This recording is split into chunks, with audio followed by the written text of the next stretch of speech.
We start with an incredible story out of the UK and a Megyn Kelly Show exclusive.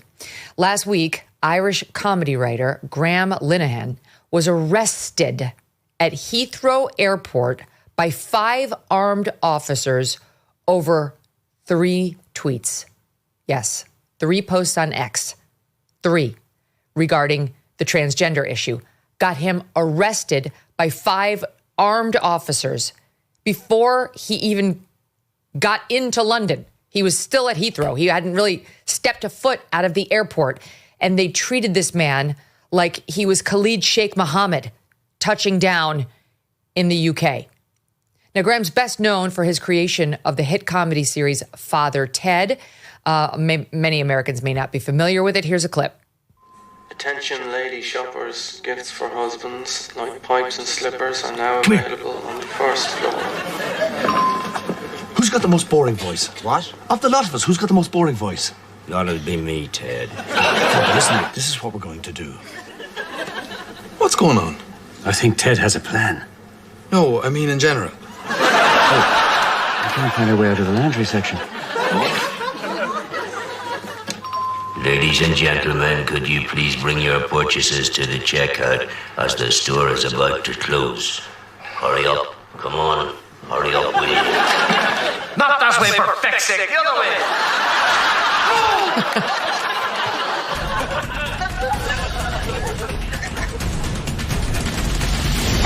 Go! Go!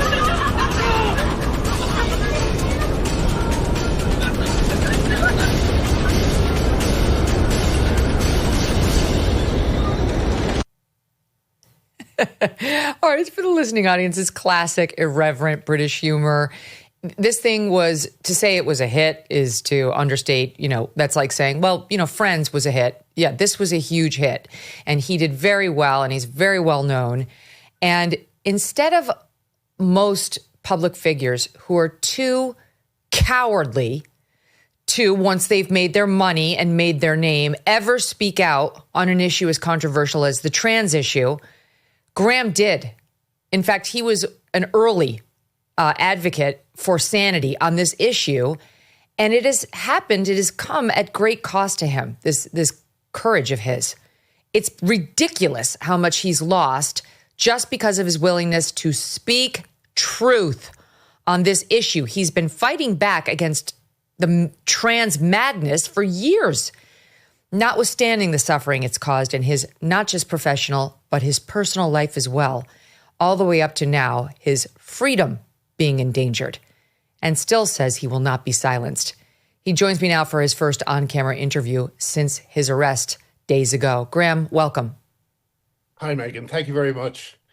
Oh, it's an honor to have you here. Let's just start before we get to the absurdity of what happened at Heathrow with what made you speak out about this issue early on? Because you really were pretty early in the battle. And, like I said, it was not without risk it was with more risk when you first started speaking about it. Oh, yeah. It was instant.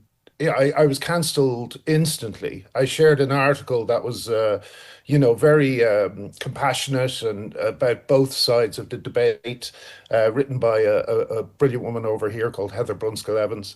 And I actually shared it when I was in my hospital bed. And I think possibly because I was coming out of a operation and I was a bit giddy on morphine. And I remember thinking to myself, why am I so scared to get into this debate? It's clearly correct.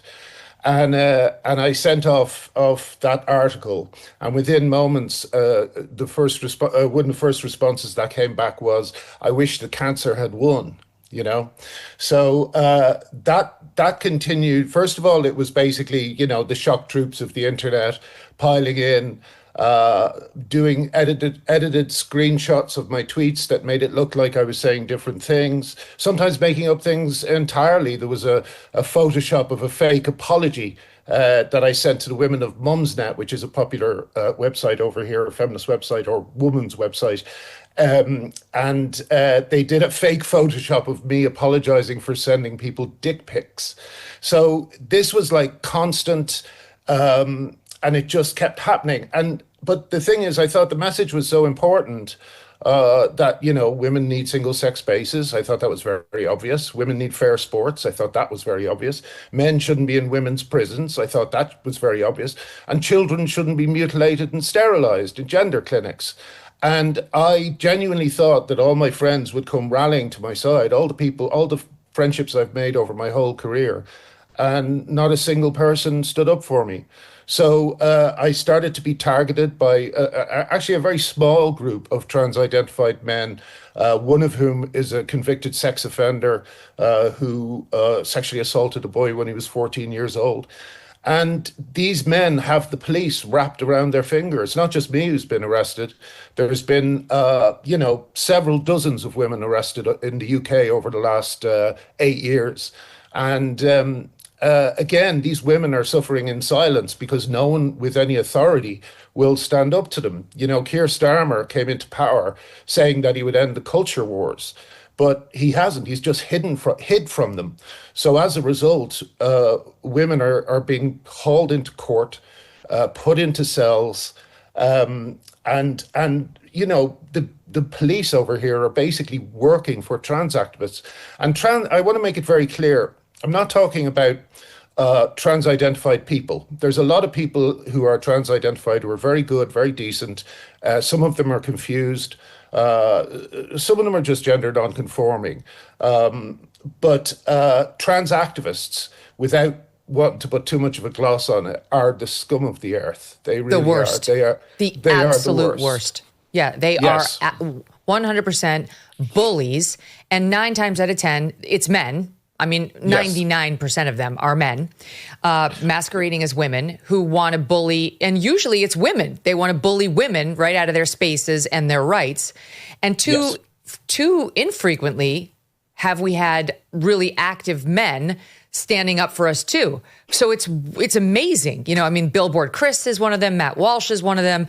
You're one of them. The ones who do it and do it loud, we recognize, we see, and it's wonderful. It's great. And I think most women who are involved in this fight really appreciate it. Not that we wouldn't do it without men, but there have been some men who have been truly heroic in not lying down for this shit. And you're one of them. And honestly, in the UK, it's even more rare because you don't have the free speech protections that we have here. And in general, the UK is closer to Canada. It just has, it just seems to me as a country, they're much more willing to go along with this woke bullshit than they should be. And, we've seen it time and time again, but you're not like that. Obviously, we have to mention she's not a man, but J.K. Rowling has been totally fearless from the very beginning on all of this, and she's been defending you in the wake of this absurd arrest. So you not only did not have your colleagues stand by you, you lost your marriage, your health went downhill. I mean, I don't want to skip right over that because when you invite this kind of stress and harassment, and I do use that word harassment as a legal matter, you've been legally harassed by these trans activists. It comes at a physical and personal cost that people too frequently gloss by. Can you speak to it a bit? Well, yeah, the person I mentioned earlier, the sex offender, he released my home address online when I was still at the family home, which absolutely, terrified my wife. And even recently, that's to do with my current trial. I can't talk about my current trial, but they released our family address at home because I used, as the writer of Father Ted, I was fairly well liked. So neither of us thought we had to be careful with our online footprint. But of course, when it flipped and I became public enemy number one, all the things that we put online were kind of rifled through by trans activists for anything they could use against me. And the first thing was my address. Then they started calling the police on me, and the police came to our home one Sunday morning, which really upset my wife. It was, since then, it's been, never ending. I've been visited by the police, I think 3 times now, not including the arrest. What? Yeah. Oh, yeah. They came to my home. No, is it 3 times? Yeah, once at my home, once at a flat, and once in London. And I moved from Norwich to London when I got separated, and and I've never been out of litigation in this whole fight. I'm constantly being sued. I'm being sued at the moment by a particularly rabid trans activist named David Paisley, who's a C-list actor who has been involved in some appalling harassment of women.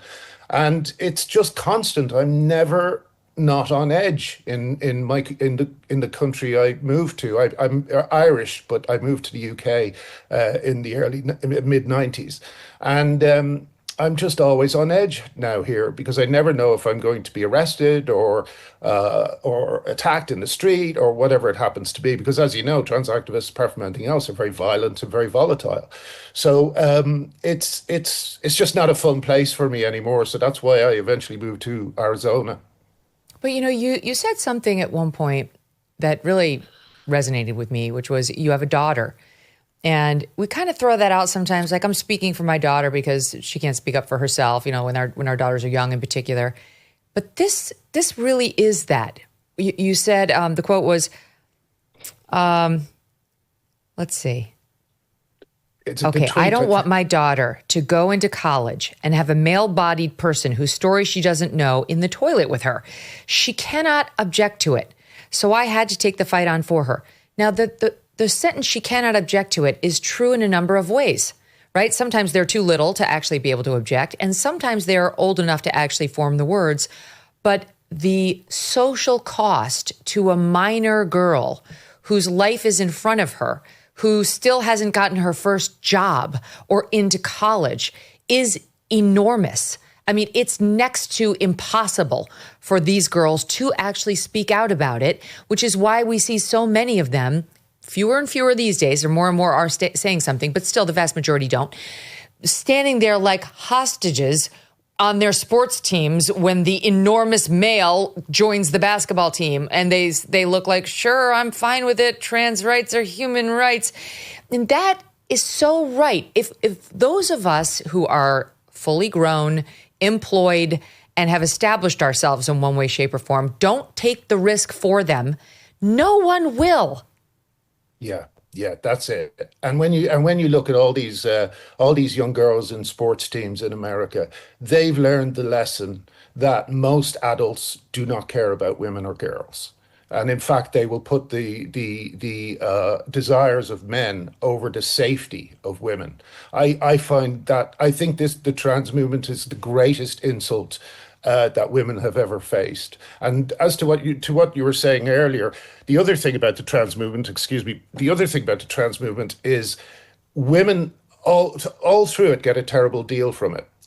If a man transitions, he just has to put a dress on and say, I'm trans, and suddenly everyone thinks he's trans. But when women do it, they get double mastectomies, they get sterilized, they come out of it with their health absolutely destroyed. When inflation jumps, when you hear the national debt is over $37 trillion, do you ever think maybe now would be a good time to buy some gold? Well, you'd be right. Whether as a hedge against inflation, peace of mind during global instability, or just for sensible diversification, Birch Gold Group believes every American should own physical gold. And so they created something special. Until September 30th, if you're a first-time gold buyer, Birch Gold is offering a rebate of up to $10,000 in free metals on qualifying purchases. To claim eligibility and start the process, request an info kit right now. Just text MK to 989898. Plus, Birch Gold can help you roll an existing IRA or 401k into an IRA in gold, and you're still eligible for a rebate in free metals of up to 10 grand.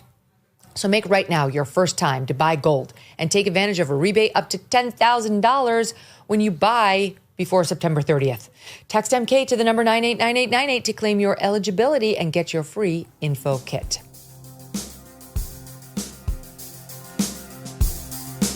Thanks so much for watching. If you like what you just saw, hit the subscribe button for more clips and full episodes.